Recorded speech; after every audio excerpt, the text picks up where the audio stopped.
Prosseguindo na apologética cristã, estamos na lição 5, o item 6 do material didático, a existência de Deus. A acusação: não existe prova da existência de Deus. Bom, vocês vão encontrar alguns livros de apologética, é importante que vocês comprem outros livros de apologética, tá ok? E eles vão defender o seguinte, que existe prova da existência de Deus. Eu coloco aí a defesa, eu digo, temos evidências que são corroboradas pela nossa fé, tá bom? Evidenciada nas coisas que estão criadas. Então nós temos evidência. Realmente, Deus, eu digo até que Deus, ele não quer que o homem chegue à conclusão que Deus existe por um sinal, ok? E isso eu me baseio nas palavras de Jesus, porque teve um determinado momento que os judeus chegaram para Jesus e disseram: olha, faze-nos um sinal. Eles queriam ver algum sinal para eles crerem em Jesus. E Jesus, olhando aquilo, Jesus Cristo disse: olha, uma geração má e incrédula pede um sinal, mas nenhum sinal lhe será dado, senão o sinal do profeta Jonas, que era a ressurreição dele, Jesus. Ele diz: porque assim como Jonas esteve 3 dias e 3 noites no ventre do grande peixe, convém que o Filho do Homem esteja no seio da terra.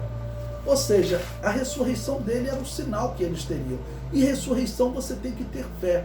Deus quer que o homem se aproxime dele através da fé, e não por um sinal visível. Eu creio porque eu vi um paralítico andar. Esse tipo de fé é perigosa. Você tem que ir atrás dessa pessoa. Não, eu aceitei Jesus porque eu vi um paralítico andar. Agora, eu tenho que te ensinar sobre a fé espiritual. Porque ver um paralítico andar e a partir disso crer, isso é fé natural. Você tem que ter a fé espiritual agora. Você tem que acreditar que Deus vai te tirar desse mundo no arrebatamento, ou quando você morrer, você vai chegar diante do tribunal de Cristo e você vai ouvir de Deus para você ir para o local de descanso, aguardar a ressurreição. Você tem que crer nessas coisas, e isso é fé espiritual. Em diversos momentos na Bíblia, irmãos, eu me basei para dizer que são evidências. Um exemplo: quando Deus tirou o seu povo do Egito, eles atravessaram o mar dos juncos em hebraico, na nossa tradução Mar Vermelho. Eles atravessaram o mar. O texto diz que correu um vento oriental toda aquela noite, e aquele vento e o mar se abriu. Olha, eu vou ler esse texto com vocês, ok? Um vento oriental.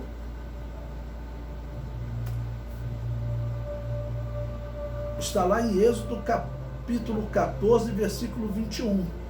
Observe. Então Moisés estendeu a sua mão sobre o mar, e Yahvé fez retirar o mar por um forte vento oriental toda aquela noite. E o mar tornou-se em seco e as águas foram partidas. Bom, eu pergunto a vocês, por que Deus usou um vento oriental para abrir o mar? Você vê alguns livros, tem aqui um livro de um arqueólogo, ele até escreveu um livro intitulado A Bíblia Tinha Razão, mas ele chega nesse ponto aqui, ele diz: ó, esse vento oriental, ele ocorre até hoje.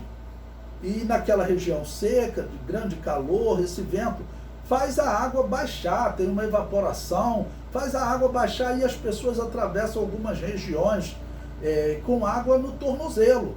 E esse teria sido um milagre.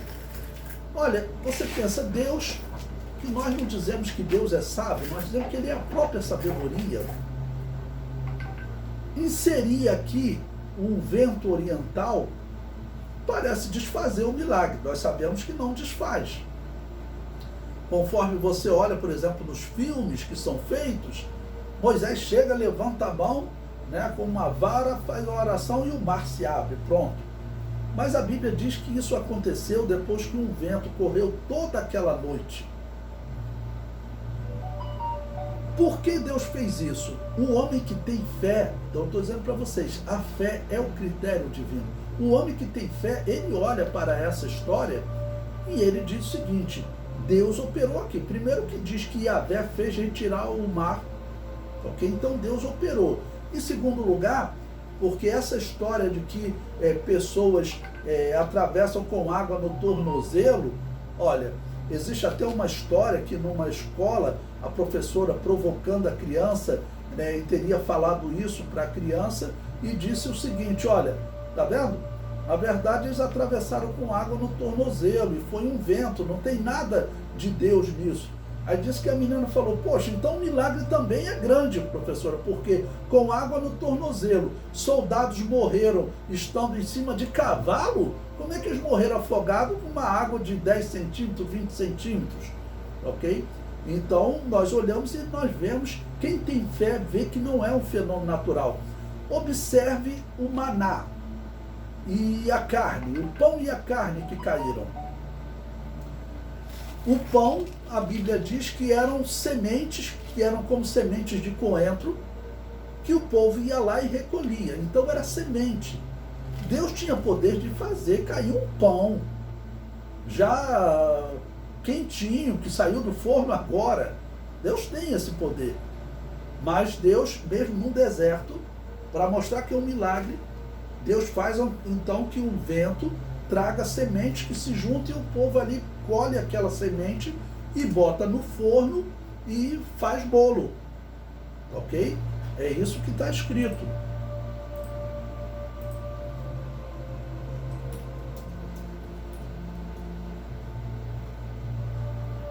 Por exemplo, se você abrir lá em Números 11, versículo 7, o texto diz, e era o maná como semente de coentro, e a sua cor como a cor de bidélio. E vai descrevendo, né? E espalhava-se o povo e o colhia em moinhos e moía. O mesmo vai acontecer com as codornizes, ok? As codornizes.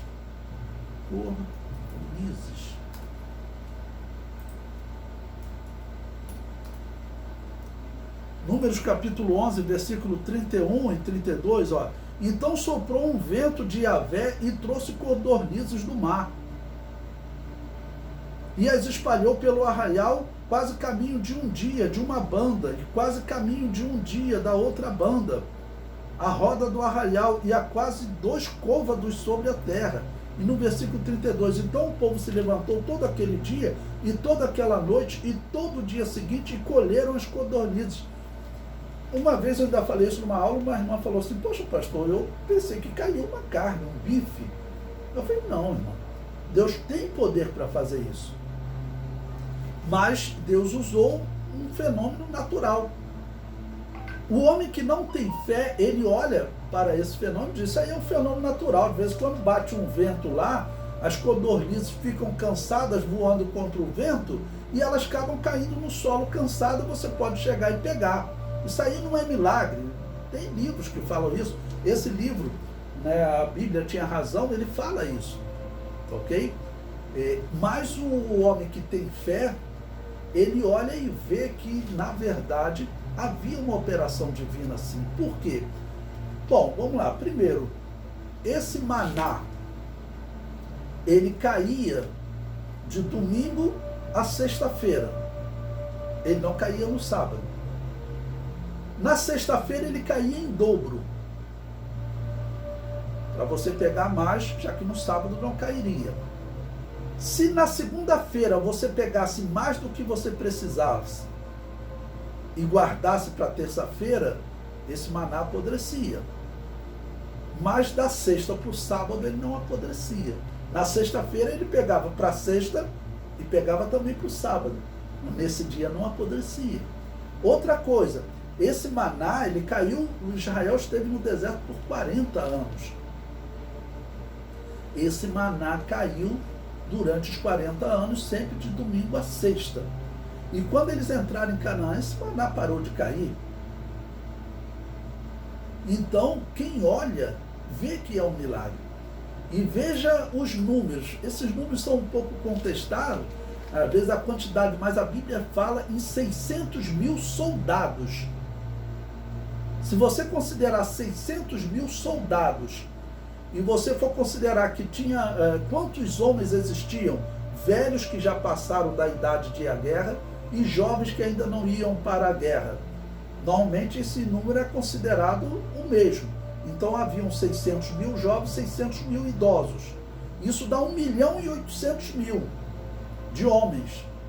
Se você for considerar o mesmo número de mulheres, são 3.600.000.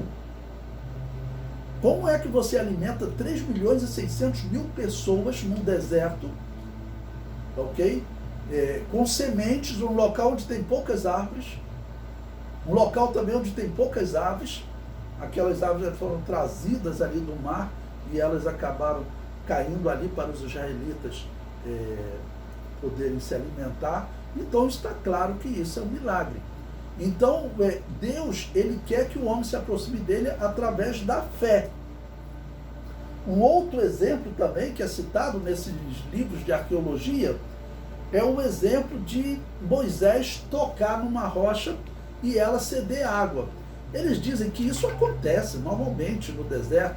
Existem veios de água correndo por dentro das pedras e que às vezes uma determinada pessoa que conhece o local, o que ela faz? Ela vai lá, vamos dizer, dá uma pancada naquele local e começa a sair água. E ele diz, Moisés vivia nessa região, porque Moisés levou Israel, o povo de Israel, para a região que ele vivia, onde ele levava o rebanho do seu sogro para pastar. Então eles dizem, Moisés sabia de tudo, e Moisés fez um truque, foi lá, fingiu que era um milagre e deu uma pancada naquela pedra. Assim diz o herege, o homem sem fé. Já o homem de fé, ele olha e ele vê o seguinte, como o apóstolo Paulo diz, aquela pedra, ela acompanhava os israelitas. Os israelitas saíam, iam peregrinar para outro local, a pedra ia junto com eles, levando água para eles. Então, claro que era uma visão de milagre, era algo sobrenatural. Então Deus, irmãos, ele faz as coisas de maneira que o homem sem fé, ele olha e não entende. Como Jesus Cristo diz, esse povo, eles têm ouvido, mas eles não ouvem. Eles têm olhos, mas eles não veem. Porque eles estavam num estado de incredulidade. Nós temos que agradecer muito a Deus, irmãos, porque Deus abriu os nossos olhos, né? E nós, graças a Deus, Ele colocou essa lei dentro de nós. Quando nós vimos a pregação do Evangelho, nós nos chegamos a Deus. Então nós temos a fé espiritual. E, claro, é uma grande alegria, porque quem não tem essa fé espiritual, quem não se achega a Deus, né, infelizmente, vai ser enganado por heresias e outras coisas nesse mundo.